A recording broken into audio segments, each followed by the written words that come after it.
I was reminded from an article I read yesterday that we're so far removed from the galaxies and the stars that everything we see there is in the past, and that makes a telescope a time machine.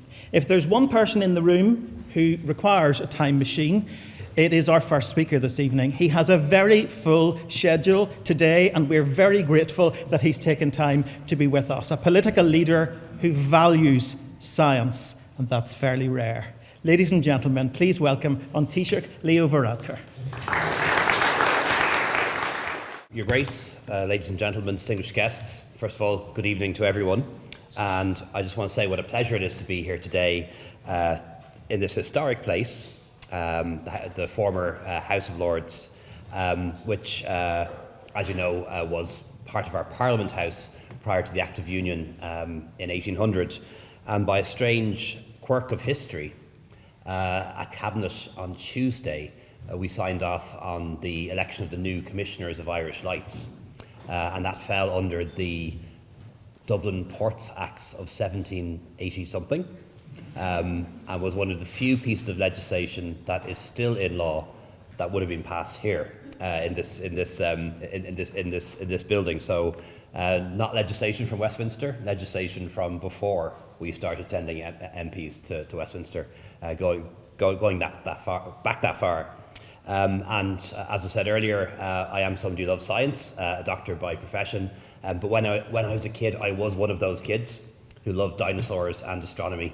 And as I said to my colleagues in Dunsink, distinctly remember going to look in the telescope back in 1986 when Halley's Comet came.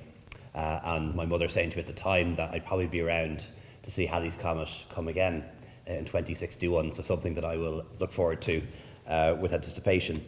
As you know, in just last year, we recognised 100 years since Irish independence.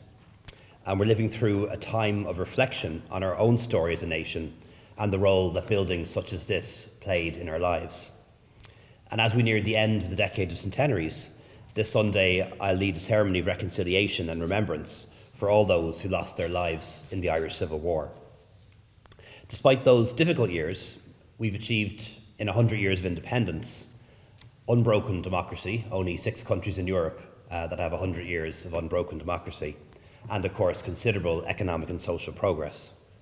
And with that in mind, very glad to see some of my Oireachtas colleagues who are here today. Charlie Flanagan, who's here, Chairman of the Oireachtas Committee on Foreign Affairs and Defence, and also TD for Laois Offaly, so would know Ber very well, and Senator Emer Curry, who's here too, and Emer takes a particular interest in North-South issues, and Dunsink in particular, so great to see her here as well. This evening's event is, as you know, not just about astronomy and science, it's also a celebration of North-South cooperation and of the huge potential offered by collaboration between your 3 historic institutions spanning 2 jurisdictions and 3 counties. The main North-South institution, created by the Good Friday Agreement, is of course the North-South Ministerial Council, with its secretariat in Armagh, Ireland's ecclesiastical capital, just down the hill from the great observatory that was founded by Archbishop Robinson. And I do hope that in the not too distant future we'll see the North-South institutions operating again, and I'll get to be a regular visitor to Armagh again as I used to be, and look forward to visiting the observatory at an early opportunity. Of course, long before the formal political structures of the Good Friday Agreement were put in place, the science of astronomy was crossing borders and contributing to our shared history. Just a few months after the Easter Rising, time itself was altered when the House of Commons in London passed the Time Ireland Act, which replaced Dublin Mean Time with Greenwich Mean Time, which of course we all still use today. Dublin Mean Time was used across Ireland and was 25 minutes and 21 seconds behind GMT. The difference between the time when the sun rises here, as measured at Dunsink, versus the time that it rises in London.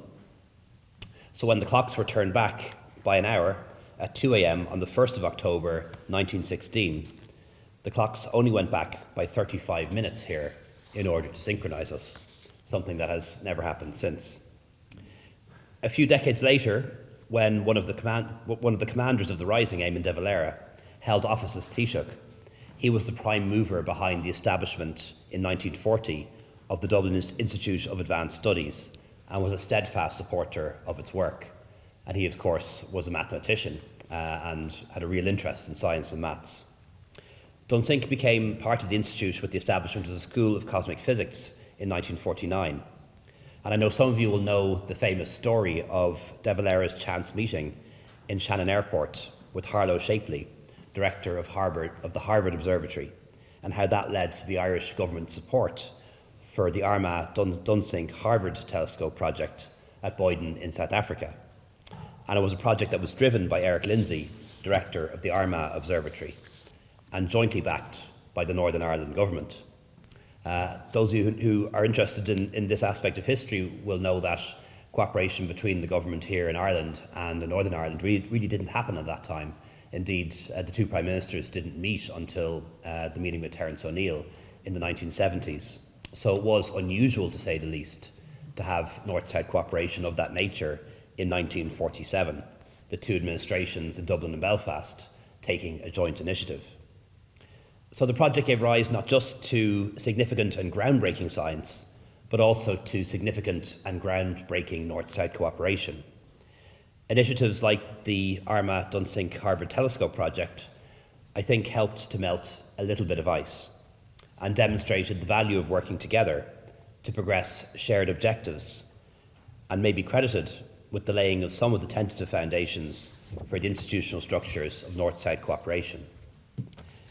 So I believe this new alliance between institutions at Armagh, Dunsink and Birr will help promote the central role of all three observatories in the history of astronomical science and highlight the proud scientific heritage which forms part of our shared history. And there's a lot of heritage to highlight. We can think of the third Earl of Ross exploring the structure of galaxies using his great Leviathan telescope at Birr Castle. There are the origins in Armagh of the new general catalogue of nebulae and clusters of stars, which is still used by astronomers around the world. And we can think of the exceptional scientific contributions, even beyond astronomy, of figures such as William Rowan Hamilton at Dunsink. These are all part of Ireland's contribution to humanity and our understanding of the world around us, and as part of a common island-wide scientific tradition to which jurisdictional borders mean very little. The quality of scholarship on the island of Ireland remains as strong as ever, as too does the talent we see today among the inquiring minds devoted to pushing forward the boundaries of our knowledge of the universe. So I profoundly hope that this new partnership can provide a solid platform for these three historic observatories to build yet further on their substantial contributions over hundreds of years to research, heritage and public understanding of the natural world.